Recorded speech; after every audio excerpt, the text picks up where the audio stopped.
On that same day, NASA suspended thousands of employees, and a routine scan by Perseverance revealed a faint but undeniable spot exactly where the object marked 3/Atlas should be. This confirmed that the object exists but raised even stranger questions. The latest images not only show something unusual with the tri/Atlas, they discover an interstellar alien with a rich carbon dioxide coma, mysterious water signals, a solar halo, strange polarization, and, most remarkably, traces of nickel without the presence of iron. None of this conforms to the standards for comets or asteroids. Is this the beginning of a natural cosmic coincidence, or is something intentionally hidden from view? Convincing evidence requires more careful examination. October 3rd, 2025. While high-quality images from the Mars orbiter remain unavailable, Perseverance quietly captured a sequence that changed the course of discussions. 20 consecutive frames collected by the mission engineers show a faint, slanted spot gliding across the Martian night sky. It is precisely where the tri/Atlas was expected to appear, a coincidence not approximate. Using JPL horizons, the predicted path passes through the same pixel coordinates, frame by frame, at the expected speed of an object racing past Mars at nearly 60 kilometers per second. It is neither a cosmic ray nor a random satellite. The spot does not disappear or jump between exposures. It describes a smooth, stable arc corresponding to the comet's movement with a deviation of only a fraction of a degree. The method is simple but effective. Each image taken at intervals of a few seconds is calibrated by the location of the rover and the orientation of the camera. When these 20 frames are digitally layered, random noise disappears and stable elements become clearer. In the end, a thin, elongated line remains, barely exceeding the noise level, but undoubtedly real. The timing is precise.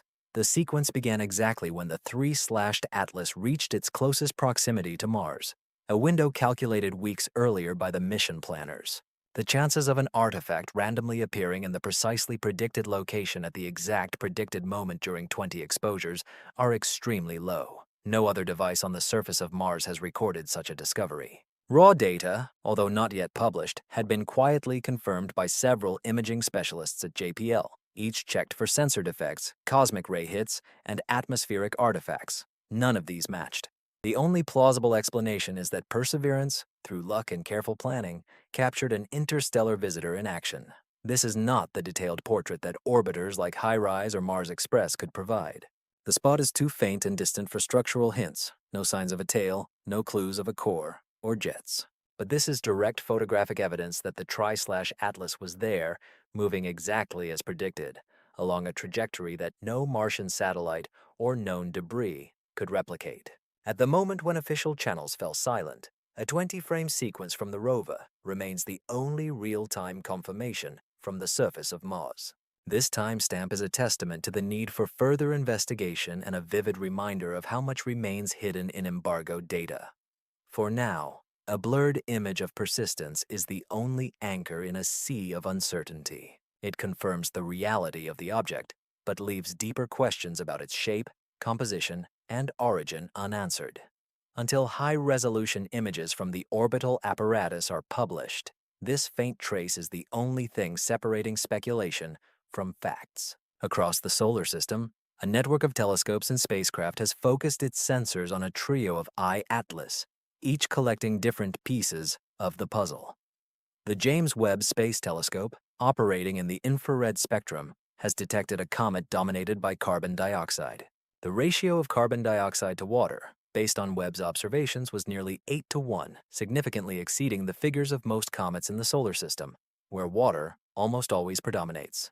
The ultraviolet telescope, SWIFT, used a different approach, searching for familiar signatures of water and hydroxyl. The expected ultraviolet emission lines, hydroxyl at 308 nanometers, water at 160, were weak, barely exceeding the background.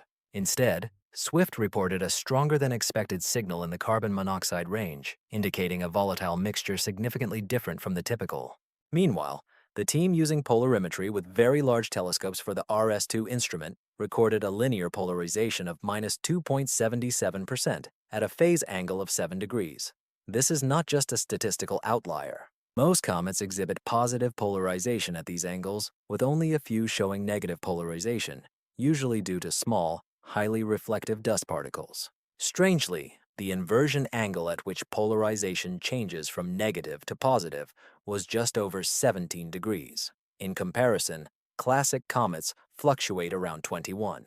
This means that the coma of the 3A Atlas contains dust particles in size and composition that have no analogs in catalogs.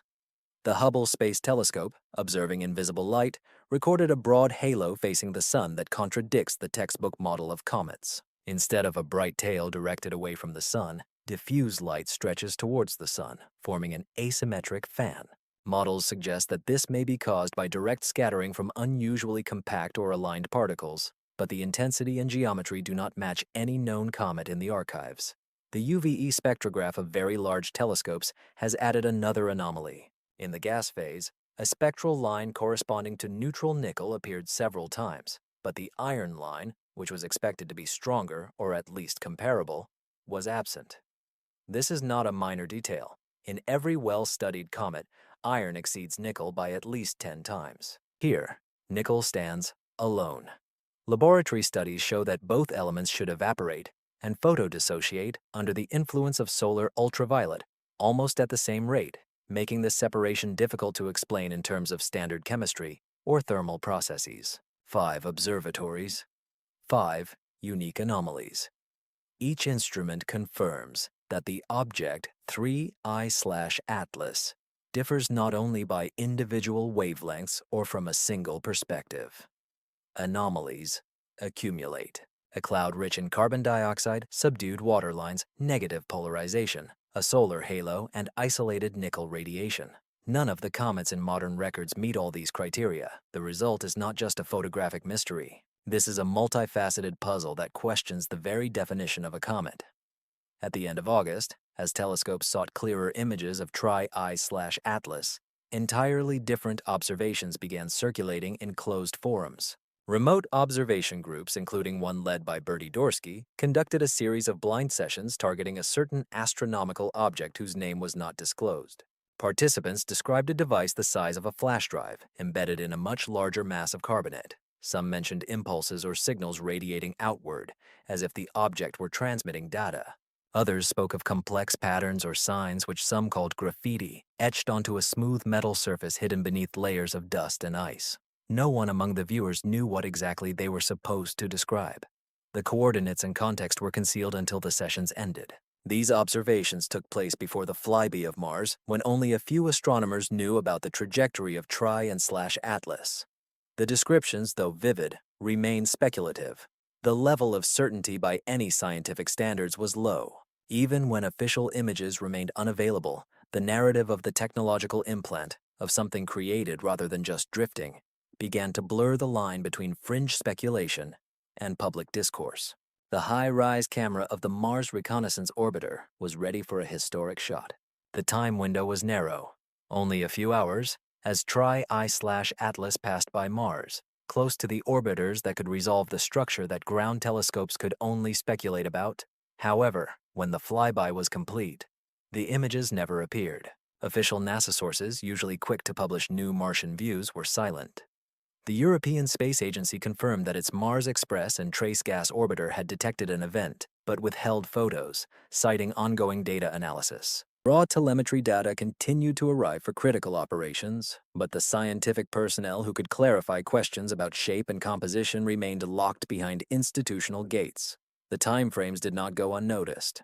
With more than 15,000 NASA employees on leave due to a federal shutdown, the agency's communication channels have slowed to a crawl. Important groups supported the operation of spacecraft and reliably archived data, but the usual processing and publication of high-quality images were delayed. Meanwhile, ESA faced its bureaucratic hurdles, which also delayed the coordinated release of information. For the global community of astronomers and space enthusiasts, the black screen felt not like a warning, but rather like a wall. There were rumors that the images were being held back for deeper analysis, or worse, that the data contained something too controversial for immediate publication. In this vacuum, unofficial channels came to the forefront. Amateur forums exchanged every hint from raw telemetry data, while social networks filled with speculation and discontent. What was supposed to be a triumph of planetary science, a multi-orbital, multifaceted portrait of an interstellar visitor, turned into a textbook example of institutional vulnerability. At the very moment when the world needed clear and authoritative data, the system designed to provide it malfunctioned. Until the embargo is lifted, the story of the 3I/Atlas will be conveyed through rumors, leaks, and the most indistinct Martian spots. Gathering evidence in the case of the 3I/Atlas is like playing cards that no natural body should hold. Let's start with the first. The mass is so great and dense that despite the visible gas emissions, its trajectory hardly changes, something not observed in any comet of such compact size. Add to this a comet that shines brightest towards the sun. Not from him, what violates the study rules about comet tails formed by solar wind. Then comes chemistry, repeated hints of nickel vapor with no signs of iron, an appearance that laboratory studies suggest should be almost impossible under solar heating. Measurements of polarization, although awaiting full publication, indicate a sharp inversion at an angle less than almost any comet in history, suggesting dust particles with characteristics unlike anything previously recorded. The trajectory itself is yet another anomalous case. Instead of cutting through the solar system at a wild angle, 3I/Atlases move along the ecliptic, passing by Venus, Mars, and Jupiter, in a sequence that would be rare even for the most precisely calibrated gravitational maneuvers. And as if that wasn't enough, his path passes through a narrow band of sky linked to the WOW signal of 1977, the most famous unexplained radio burst ever recorded. Each of these features, on its own, could be dismissed as coincidence or observational quirks, but together they stack the odds against chance. The probability of all 7 anomalies appearing together in one object is so low that it demands an explanation. Will the answer be a new category of interstellar visitor, or something even more unexpected, as the 3I/Atlas now serves as a benchmark for how far nature, or perhaps design, can expand our expectations? October the 29th marks the perihelion of the 3I/Atlas, its closest approach to the Sun at a distance of 1.14 astronomical units. This is the moment when theories are put to the test. If it behaves like a typical interstellar comet, heat may trigger a gas outburst or even destroy it. But if the 3I/Atlas are something stranger, it opens a window for the unexpected: abnormal movement, strange bright glow, or signals defining natural explanations. The trajectory is everything.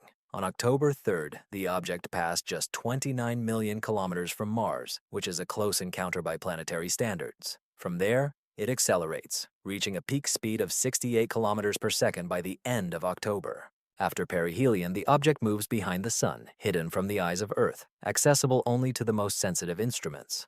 November brings a rare opportunity. The ESA JUICE spacecraft, designed to study Jupiter's moon, will receive dedicated observation time from November 2nd to 25th.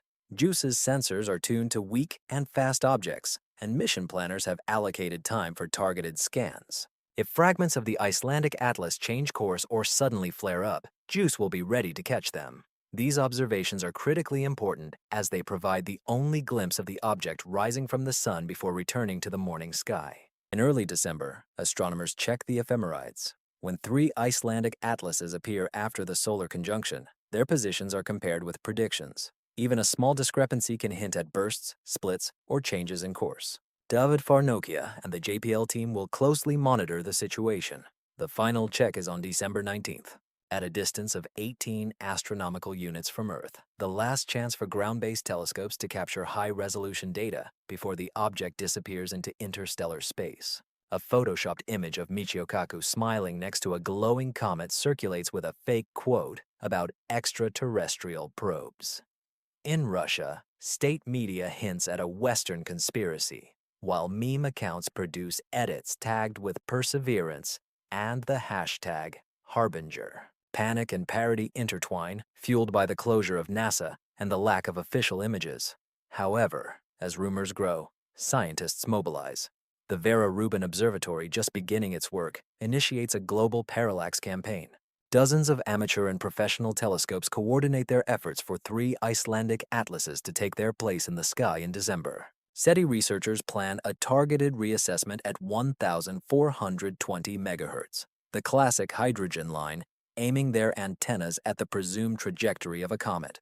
Forums that once exchanged wild speculations now publish parallel sky maps verifying each statement. The chaos of disinformation clashes with an influx of organized verification, a race between viral myth and transparent measurement. A close call occurred on October 6th. Asteroid 2025 TF, just 2 meters in diameter, streaked at an altitude of 419 kilometers above Antarctica before astronomers noticed it. Its orbit remains uncertain and marked with status code 7. Scientists discovered spots resembling a leopard on Mars, organically rich areas associated with redox-sensitive minerals in a bright Angel and Sapphire Canyon. These could be the strongest biosignatures to date, but political battles over the return of samples threaten to slow progress. In Washington, closed hearings on unidentified aerial phenomena were held, where a stunning fragment from Yemen was shown. A glowing sphere, which was hit by a Hellfire missile, continued to move. The Ministry of Defense remains on the sidelines while witnesses face pressure. Solar storms continue, with winds reaching speeds of 600 to 770 kilometers per second, causing G-level geomagnetic storms and auroras seen even in the south, as far as Colorado and Hungary. 3 green comets: C/2025 A6, Lemon, C/2025 R, 2 Swan, and C/2025 K18. Atlas illuminate the sky, with the Lemon Comet possibly reaching magnitude 4. The flight of the Starship completed the final tests of the V2, including the landing maneuver of the B-15 booster and the strength test of the ship's Tile 38. The Chinese mission Tianwen-2 launched as part of a decade-long dual objective. Meanwhile, NASA is facing severe cutbacks. 15,000 employees have been furloughed, leaving only 3,000 essential, and key missions are at risk. A 20-layered image of the Perseverance rover showing a faint spot at the presumed location of 3I/Atlas began this investigation. At 5 major observatories, researchers recorded a comet rich in carbon dioxide with a unique gas signature solely of nickel and polarization values that diverge from known comet behavior. However, high-quality images from the Mars orbital spacecraft have not yet been published, and key chemical data remains under review. While the anomaly card with 7 points describes an unusual set of challenges for traditional explanations, the final answers depend on the expected data from the European Space Agency as part of the JUICE campaign and observations on Earth in the coming weeks. In the absence of official updates, public rumors have increased, but international teams are now coordinating parallax checks and targeted SETI observations. The facts remain unchanged. 3I/Atlas demonstrates measurable deviations from previous interstellar visitors, and its complete history depends on images and spectra that are still hidden or in progress. As long as these materials are not made public, the debates continue, based on what we have seen and what remains unseen.